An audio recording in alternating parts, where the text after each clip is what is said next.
Volvemos a la lectura que leíamos hace un instante. Llevo días pensando por qué la gente es tan dura. Gente que conocemos hace años, gente que saludamos cada día, gente con la cual hablamos y compartimos cosas y distintas conversaciones. Seguramente te habrás preguntado cómo es posible que la gente que me conocía de antes y me conocen de ahora, viendo el cambio que he dado, viendo que mi vida ha ido a mejor, ¿por qué no aceptan? ¿Por qué rechazan? ¿Por qué a veces hasta una frialdad, una indiferencia que les dice las cosas y ni se inmutan? Yo les dije hace algún tiempo que yo he notado una diferencia en la gente de unos años a ahora. Hace años, cuando hablabas con la gente, discutían, te preguntaban: ¿y ustedes por qué creen esto? Ustedes son como los testigos de Jehová. Y ustedes creen en el Papa, y ustedes creen en las imágenes. Y había como una especie de debate, de discusión, y la gente como que peleaba y discutía. Y me acuerdo que en aquellos años leíamos y estudiábamos y nos preparábamos pues para tener respuestas bíblicas a la multitud de preguntas que la gente te hacía. Pero es que eso hoy en día no es así. Por lo menos, yo no sé tu experiencia, pero la mía es que hay una frialdad, una indiferencia total y absoluta. Te dicen: bueno, si a ti te va bien y tú estás contenta, pues oye, me alegro por ti. Pero como diciendo: pero eso es una cosa que tiene que ver con tu vida, pero no con la mía.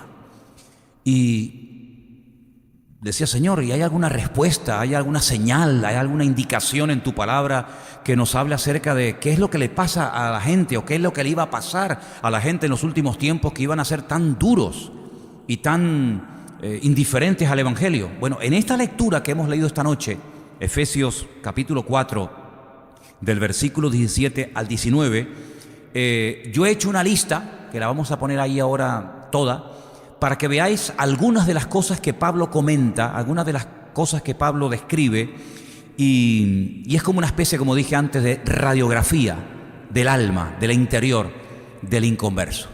Pablo dice que los inconversos, los que no están viviendo en Cristo, están viviendo en la vanidad de su mente.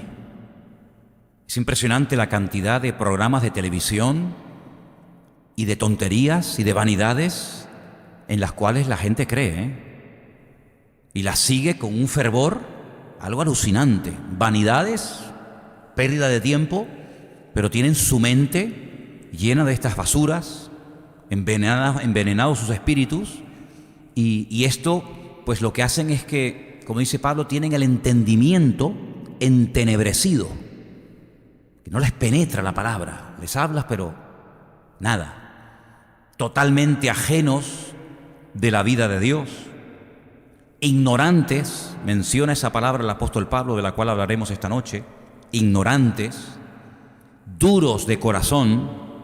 Ojo que el día de la ascensión, el Señor Jesucristo dice que les reprochó a los discípulos su dureza de corazón. Pérdida totalmente de la sensibilidad, ni sienten ni padecen, entregados a la lascivia. Estas son las 7 características que el apóstol Pablo menciona ahí en ese pasaje de Efesios. Es una descripción realmente extraordinaria de lo que le pasa al pecador. Pero analizando el tema de la ignorancia, yo lo que veo es que hay gente que son ignorantes voluntarios. No es que ignoren porque nadie les habló o porque no saben absolutamente nada, sino es que no quieren saber absolutamente nada, que es muy diferente. Voluntariamente se hacen ignorantes, desprecian totalmente el conocimiento de la verdad, no lo ven necesario. Eso de la vida eterna, del cielo, del infierno, de Dios, de la muerte eterna del alma, un desprecio, una indiferencia, un rechazo al conocimiento total y absoluto, una indiferencia que muchas veces tiene su base, queramos reconocer o no, en el más absoluto orgullo. La gente indiferente muchas veces lo que son orgullosos, que no quieren reconocer que están equivocados, o que no les interesa, no les conviene reconocer que están equivocados, porque eso los llevaría a confrontar su vida y a tener que cambiar.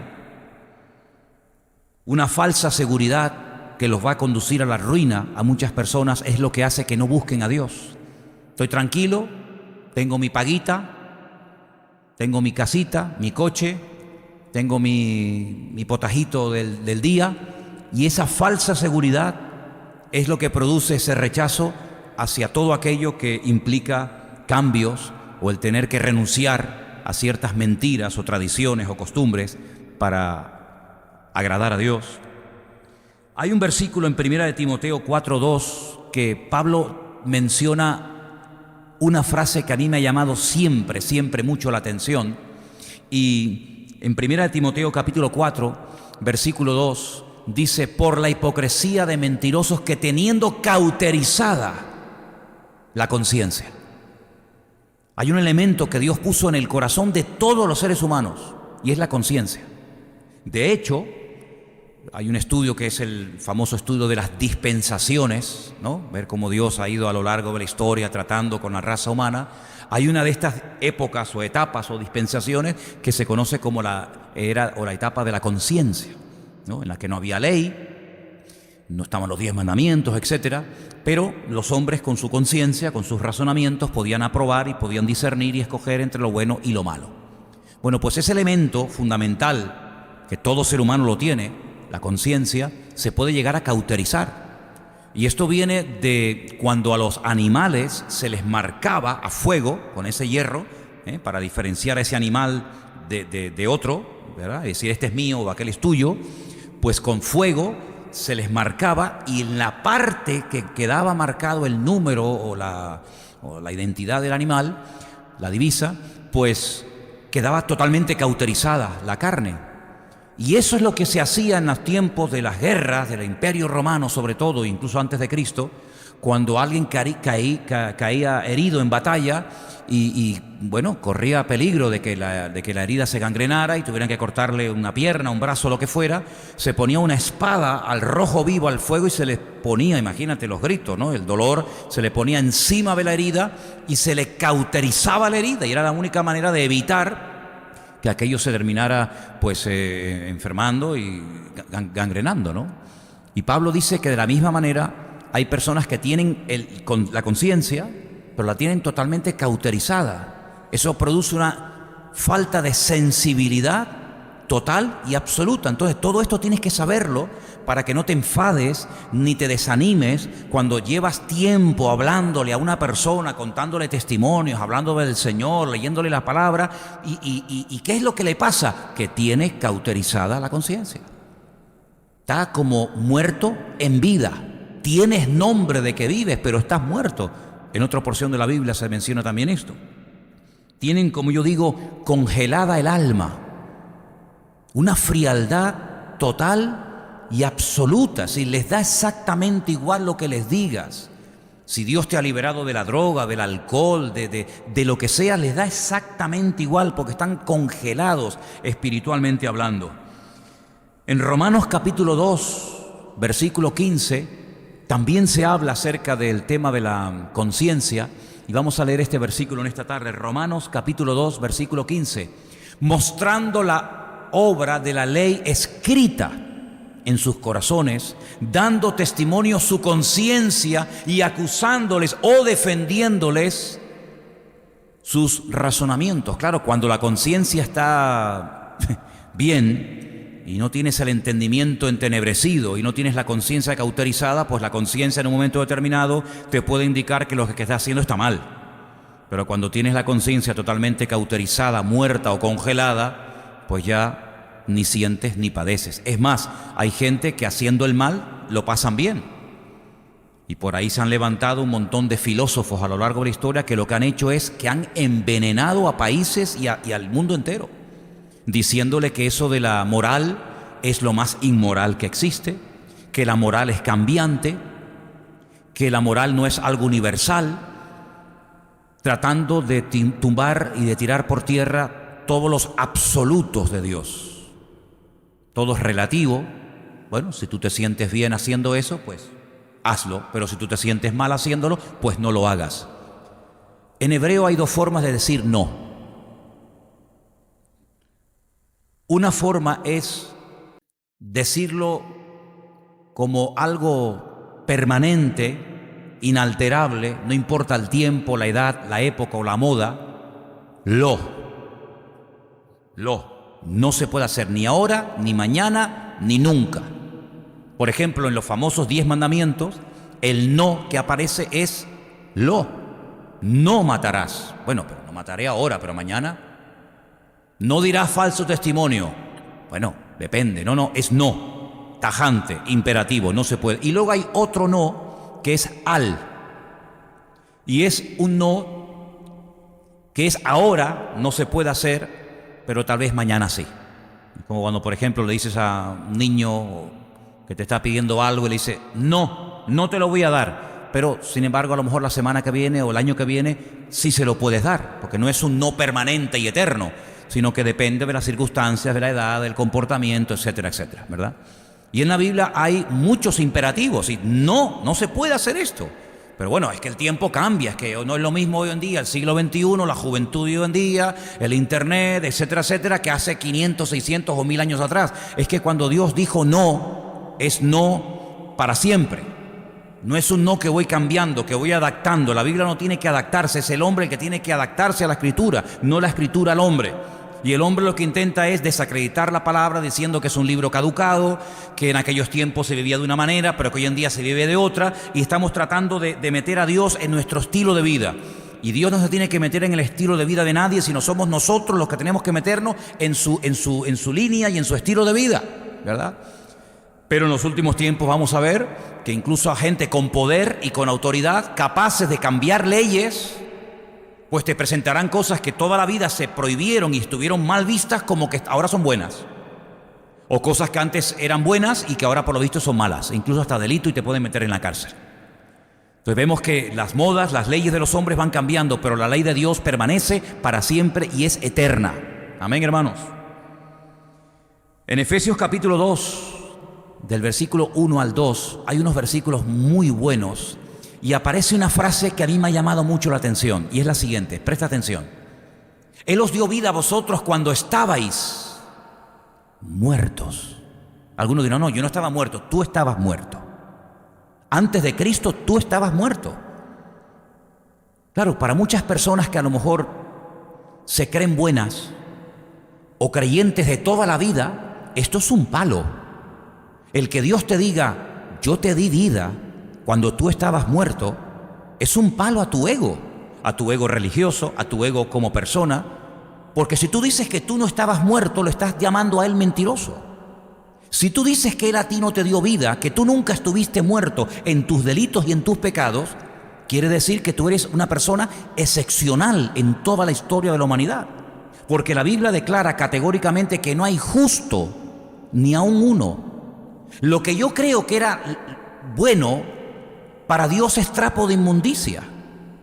Si nos agarramos al hecho de que toda la vida hemos creído en Dios y el diablo antes de nosotros también creyó en Dios y no por eso lo hace bueno, ni se justificará delante del Señor. Hay un momento en nuestra vida en el que pasamos de muerte a vida, no de buenos a mejores, no de buenas personas a personas excelentes, sino de pecadores a hijos e hijas de Dios, de muertos a vida. Eso es el Evangelio. Si esa experiencia tú no la has tenido, tú no has entendido el Evangelio.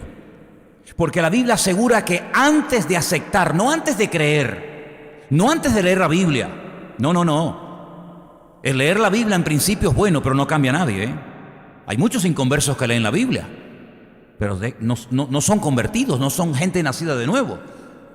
Tiene que haber un momento en nuestra vida en el que tenemos que reconocer nuestra inmundicia y que estábamos muertos en nuestros delitos y pecados. Y por eso Él dice, Él os dio vida cuando estabais muertos.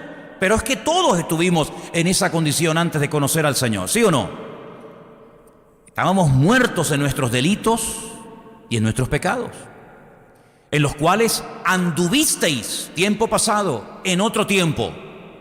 Ahora no. ¿Siguiendo qué? Esa palabra es la que me llamó la atención. La corriente. Siguiendo la corriente de este mundo. Conforme al príncipe de la potestad del aire, es decir, Satanás.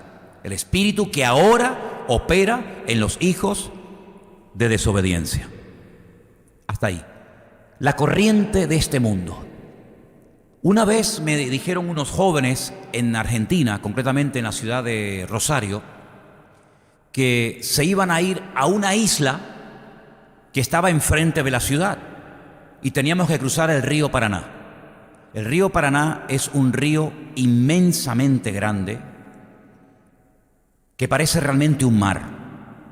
De hecho, petroleros, no barquitas de madera, sino auténticos petroleros de cientos de toneladas, como estos que vienen aquí a Canarias, cruzan el río Paraná, para que se hagan una idea de lo que estamos hablando. No es un riachuelo, como este barranco de ahí que de vez en cuando cae un hilito de agua, sino es un pedazo de río. Pues unos jóvenes me dijeron que enfrente de la ciudad de Rosario hay una isla donde hay unas playas, que si quería ir con ellos.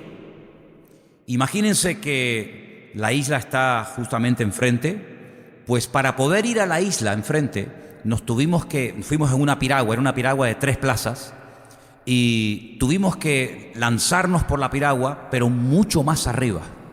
¿Saben por qué? Porque la corriente del río es tan espectacular que si quieres ir enfrente y te lanzas desde aquí, vas a terminar a kilómetros de distancia. Remando vas a llegar enfrente, pero la corriente te va a ir llevando a un lugar a donde tú no querías ir. Entonces lo que tienes que hacer es lanzarte mucho más arriba para que cuando vayas remando la corriente te lleve a donde en un principio querías ir y no termines, sabe Dios dónde. La Biblia habla de la corriente. Hay una corriente en el mundo, la corriente del mundo, que es por la que van la inmensa mayoría. Nosotros teóricamente estamos remando en contra de esa corriente, ¿sí o no? Es mucho más fácil dejarse llevar por la corriente. Nunca olvidaré una experiencia que tuve una vez en Galicia, solamente me ha pasado una vez en la vida. Era un día donde estábamos bautizando a la gente en una iglesia que abrimos allí en Galicia hace años y queríamos bautizar a algunos hermanos de la iglesia. Y nos fuimos a una playa. Ese día el mar estaba bastante revuelto. Pero aún así dijimos, bueno, vamos a celebrar los bautismos porque ya estamos aquí y no vamos a perder el tiempo.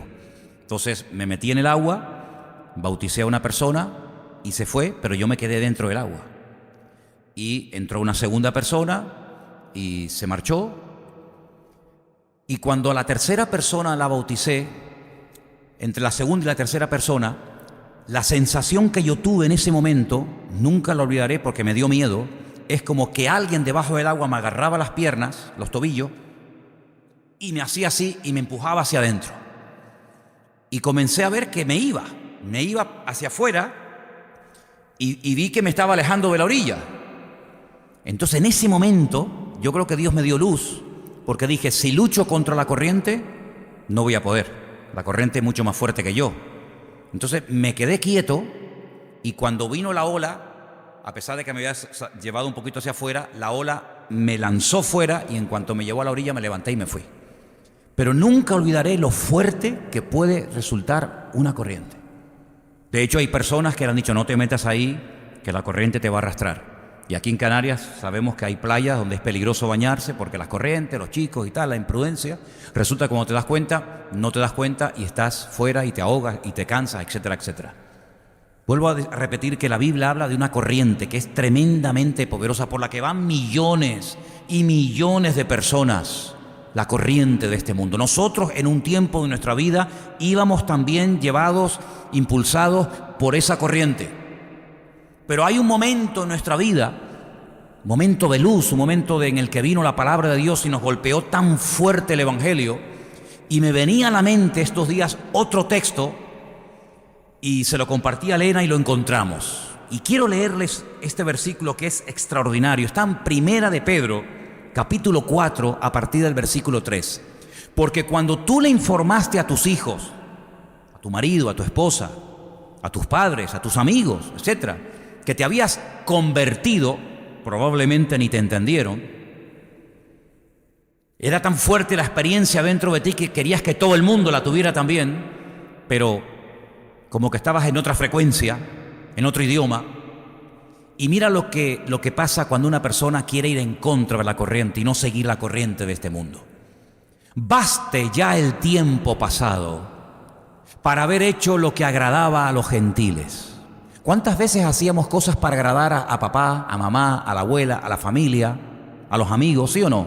Vente, hombre, no tengo ganas, no, pero vente. Cosas que hacíamos, a veces porque nos agradaban, pero otras muchas cosas que hacíamos para quedar bien de cara a la familia, para que no se enfadara la abuela, para que no se enfadara el tío, ¿verdad? Bebe una más, prueba una más, no, que ya estoy, no, bebe, no seas tonto, para quedar bien. Mira, vente, que se casa tu sobrino, pero es que es una boda gay, son gay, no, pero ¿qué pasa? ¿Verdad? Siempre como para quedar bien delante de la gente. Y tantos ejemplos que podríamos poner. Pero dice la Biblia, basta, ya está. El tiempo pasado para haber hecho lo que agradaba a los gentiles, andando en lascivias, en concupiscencias, en embriagueces, en orgías, en disipación y abominables idolatrías. Ahora viene el versículo que me impactó muchísimo. A ese tipo de gente, les parece cosa extraña que vosotros no corráis con ellos en el mismo desenfreno de disolución y os ultrajan, os insultan, se mofan, se ríen de ustedes. Les extraña, pero ¿qué te pasa? Te han comido el coco. ¿Dónde te has metido, muchacho? ¿Qué ocurre con tu vida? Pues si tú no eras así, si tú eras la alegría de la fiesta, si donde tú estabas se notaba tu presencia. Les extraña, se quedan con la boca abierta, pero ellos darán cuenta al que está preparado para juzgar a los vivos y a los muertos. En su momento llegará, tal vez no ahora, no lo verás, pero les extraña, les sorprende. Y a ti no tiene que sorprenderte el hecho de que te hagan el vacío, de que ya no te visiten. Y lo curioso es que te van a visitar siempre a la hora del culto. No vienen nunca, pero justamente a la hora del culto te vienen a visitar, te caen todos, ¿verdad? No te llaman por teléfono, no cuentan contigo, se murió no sé quién y no te dijeron nada. No, como tú estás metida en esa religión, como te has hecho una persona rara y extraña, les sorprende. ¿Por qué? Porque no entienden cómo le puedes tú explicar a un ciego lo que son los colores. ¿Cómo le puedes tú explicar a un ciego lo que es el rojo, el amarillo, el verde, el azul, el lila, el marrón, el violeta? ¿Cómo se lo puedes explicar a un ciego si es que nunca ha visto los colores? ¿Qué argumento, qué palabra, qué ejemplo puedes poner? No te va a entender nunca en la vida. Es como cuando llevaron el evangelio a esas tribus perdidas y le hablaban del mar, que algún día toda la tierra será llena del conocimiento del Señor como las aguas cubren la mar. Y nunca en la vida había visto el mar. ¿Cómo les puedes tú explicar a una persona lo que es el mar cuando nunca lo ha visto? O la nieve cuando nunca la ha visto, o cualquier otra cosa. Hemos dejado de correr, hemos dejado de ir por la corriente de este mundo y a ellos les sorprende. Y nosotros nos esforzamos en hablarles y en predicarles y oramos por ellos y los invitamos y les regalamos una Biblia y les regalamos, pero esa lista que te puse al principio, no te olvides nunca.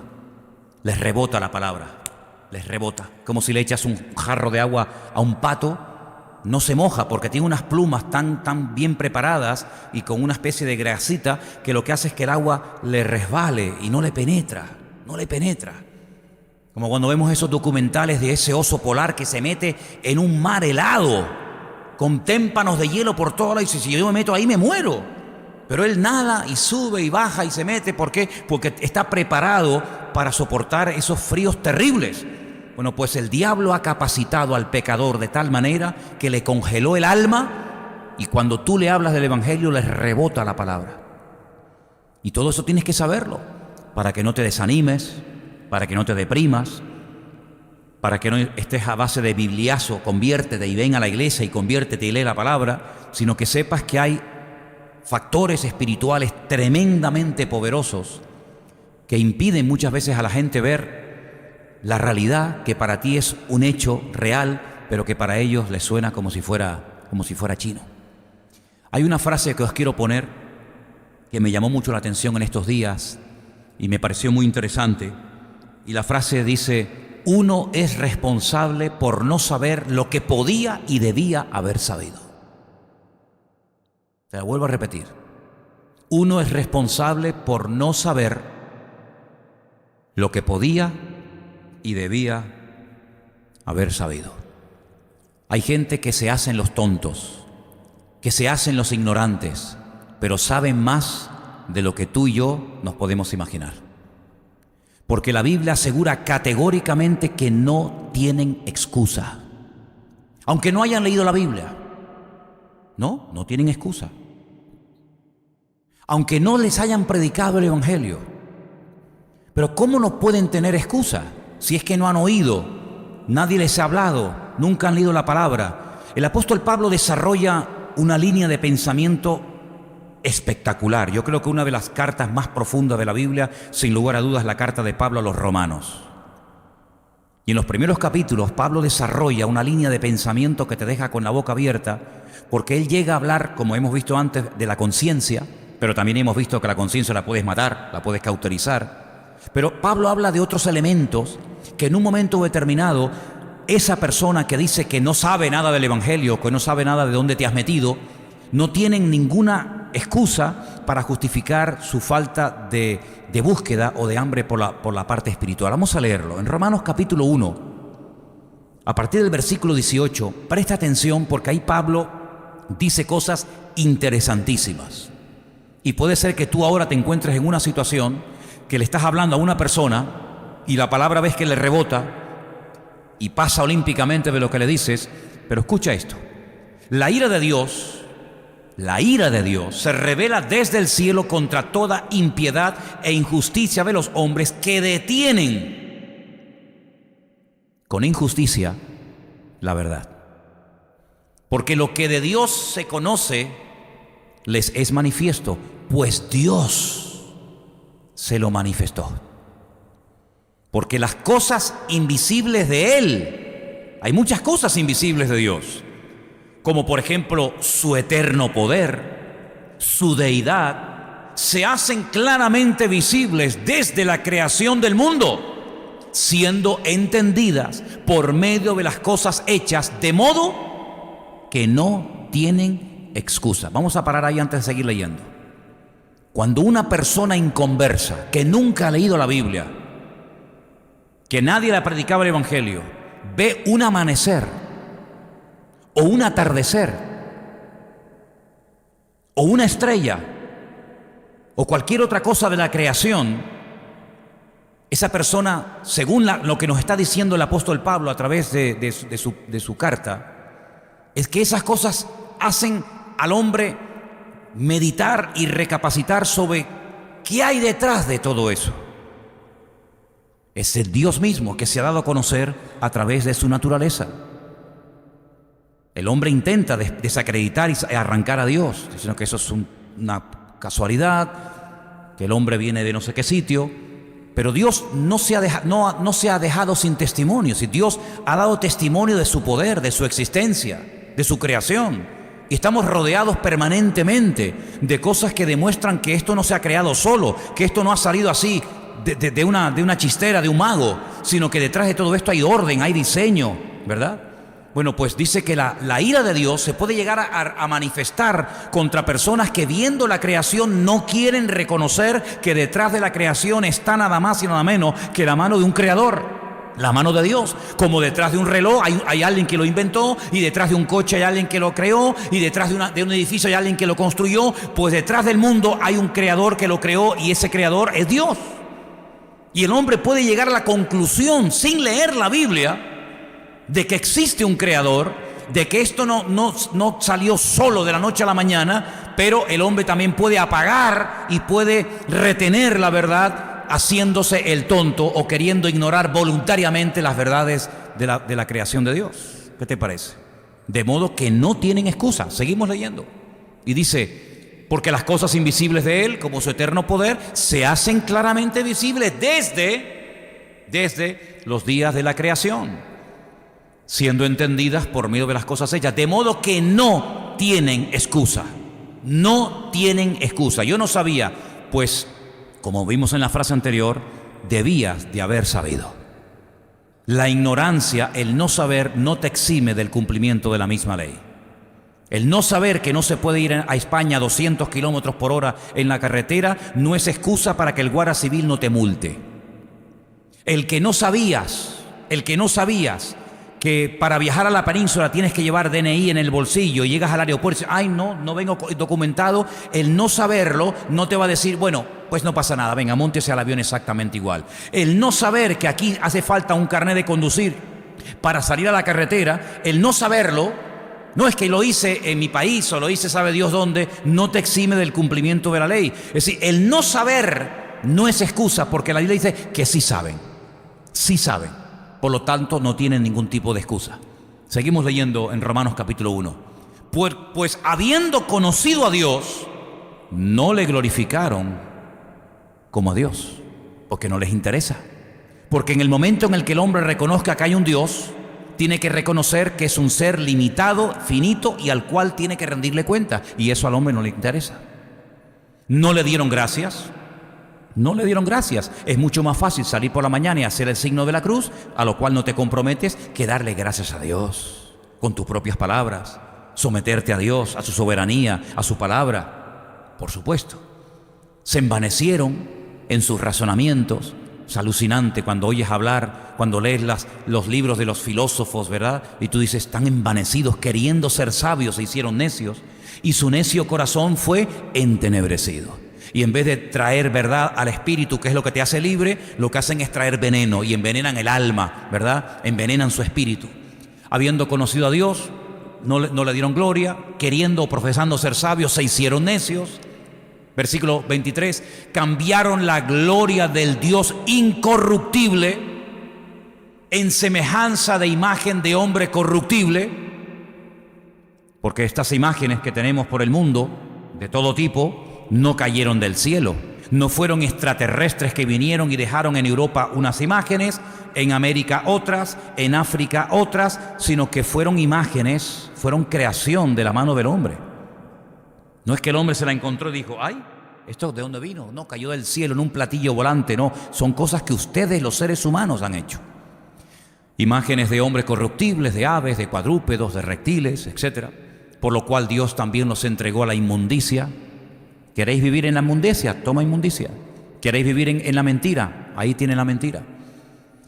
Dice que los entregó a la inmundicia, en las concupiscencias de sus corazones, de modo que se deshonraron entre sus propios cuerpos, ya que cambiaron la verdad, la cambiaron a propósito, con toda intención, la verdad de Dios por la mentira, honrando y dando culto a las criaturas antes que al Creador. Es curioso, porque tienes la tendencia religiosa, pero en vez de adorar a la verdad, adoras a la mentira. En vez de adorar al Creador, adoras a lo creado por tus propias manos. Tremendo, ¿no?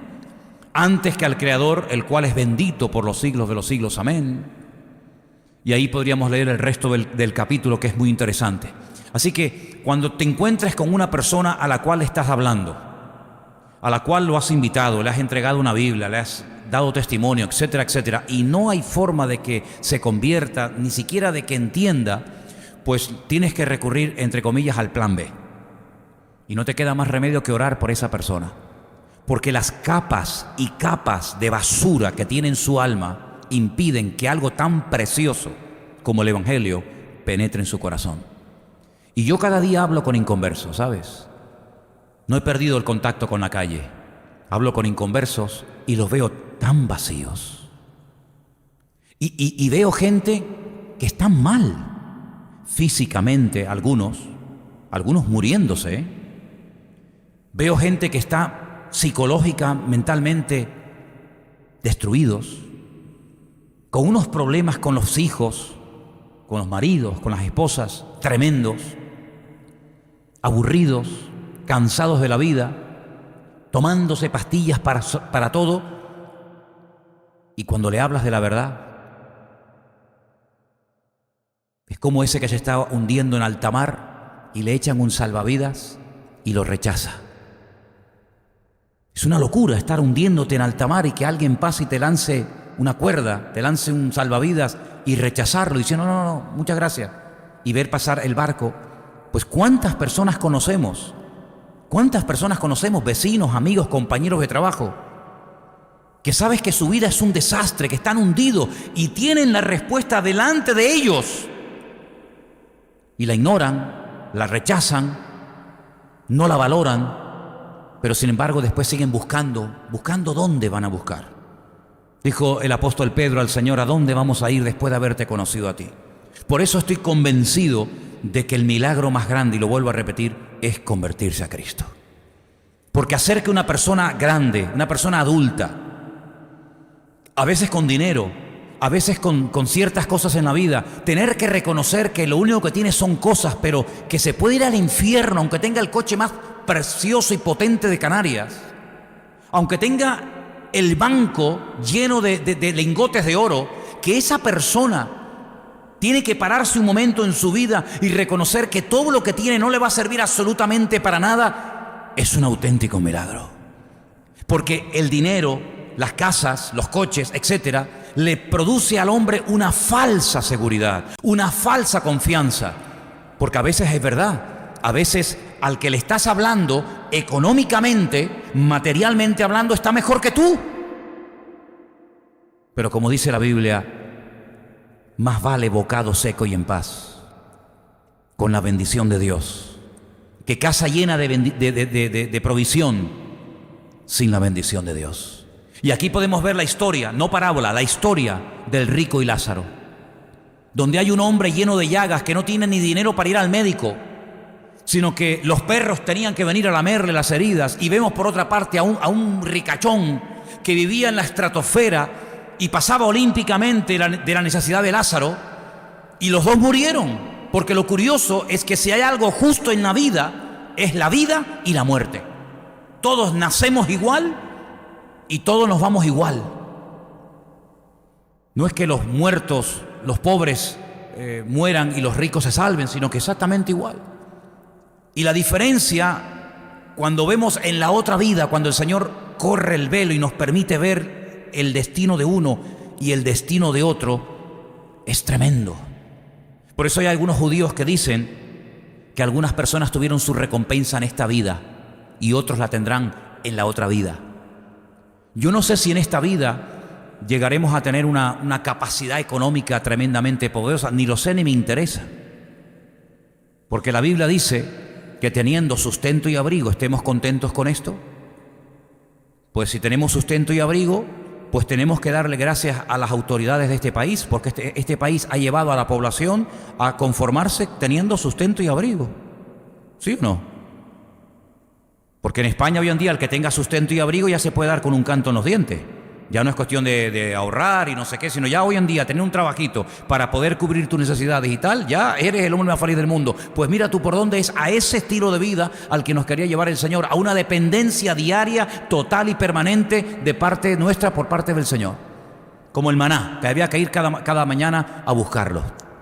Pues lo que está bien claro es que la riqueza de nuestra vida no está en lo que tenemos. Como decía el apóstol Pablo mirando a la iglesia de Corinto, no hay muchos ricos, ni muchos sabios, ni poderosos entre vosotros, sino que a veces lo peor, lo vil y lo menospreciado es lo que Dios ha escogido para avergonzar a los que se creen ser algo. Así que nuestra riqueza no está en lo que tenemos, porque por mucho que podamos llegar a tener, siempre habrá gente que tendrá más que nosotros. Pero qué maravilloso es saber que podemos dormir en paz, cuando gente que tiene millones de euros no pueden dormir en paz.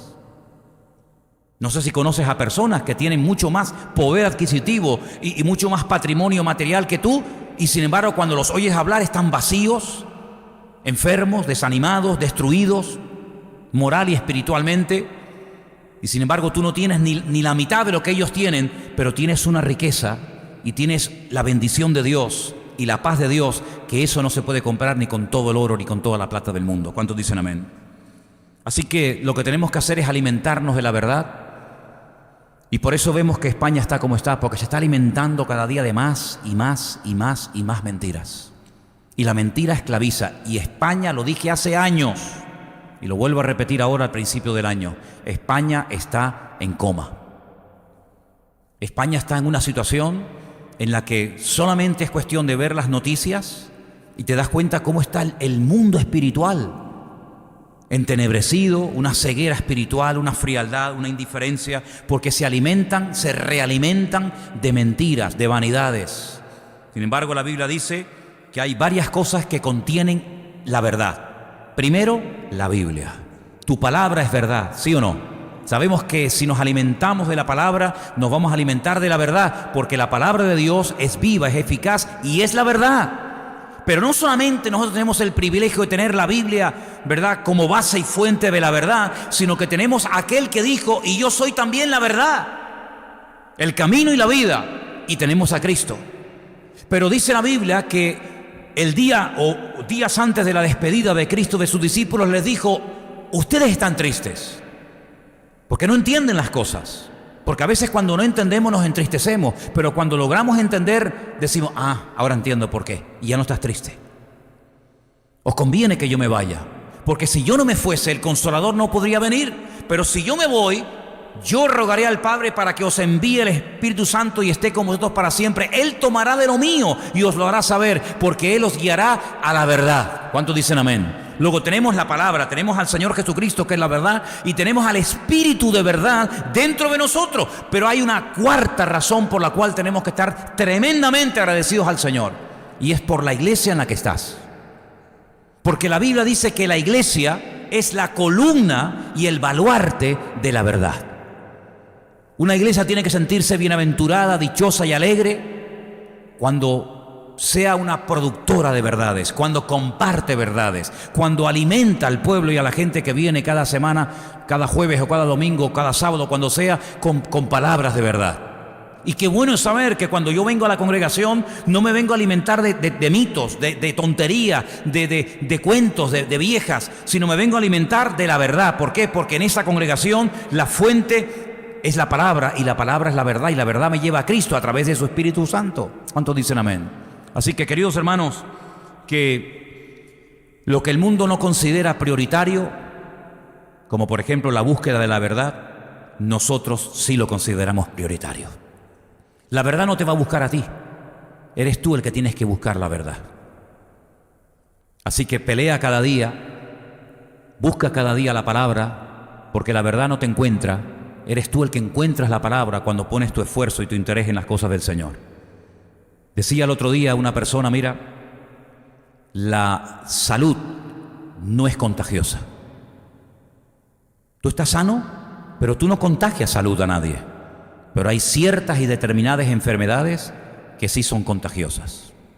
Entonces tú estás sano espiritualmente hablando, tú no vas a contagiar tu verdad a otros si esas personas no buscan por sí mismas la verdad.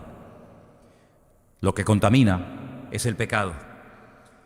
El hombre ha perdido la sensibilidad de tal manera que ya no ve, ni oye, ni siente la llamada del Señor.